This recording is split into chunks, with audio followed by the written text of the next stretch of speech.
JNTH students చాలామంది ఒక doubt అడుగుతున్నారు. నిన్న నిన్న కూడా కాదు, మొన్న ఒక వీడియో నేను చేశాను.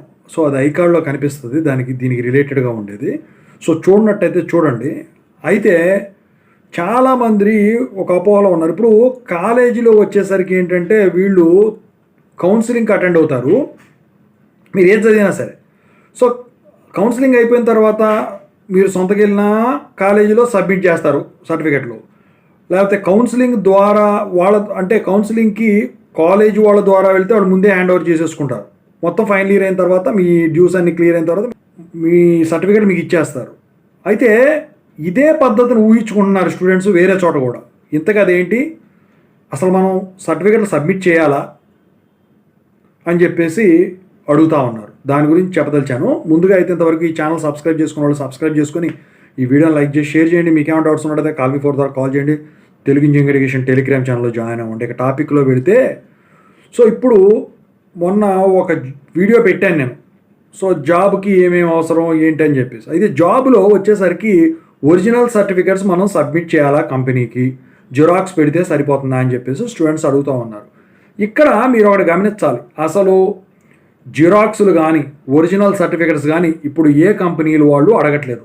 ఇంతకుముందు వచ్చేసరికి ఆన్ బోర్డింగ్ లేనప్పుడు వాళ్ళు జిరాక్స్ సర్టిఫికెట్స్ తీసుకునేవాళ్ళు. కానీ ఇప్పుడు అంతా కూడా ఆన్ బోర్డింగ్ వచ్చిన తర్వాత మీ ఒరిజినల్ సర్టిఫికెట్స్ ఏవైతే ఉంటాయో వాటిని స్కాన్ ఫార్మాట్ మాత్రమే యాక్సెప్ట్ చేస్తున్నారు.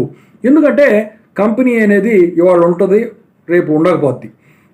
అప్పుడు సర్టిఫికెట్లు దాసినాయి అనుకోండి, నేను పోయినాయి అనుకోండి, అప్పుడు ఆటోమేటిక్గా ఎంప్లాయీ ఎవరైతే ఉన్నాడో ఆ సర్టిఫికెట్లు పెట్టి జాయిన్ అయిన వాళ్ళు ఇబ్బంది పడతారు.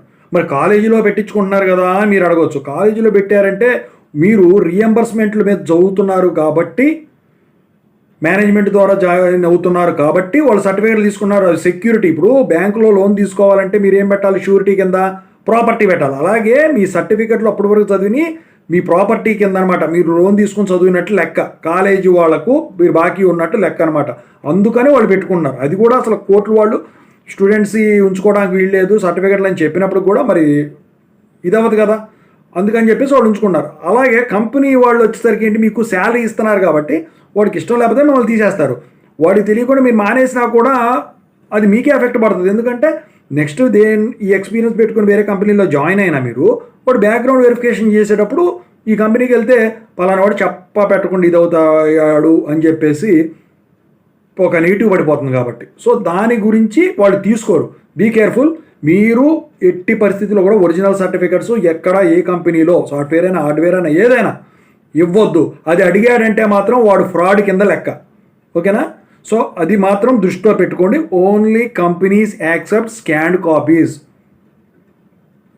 If it is job fares they will be accepting resume along with xerox copies.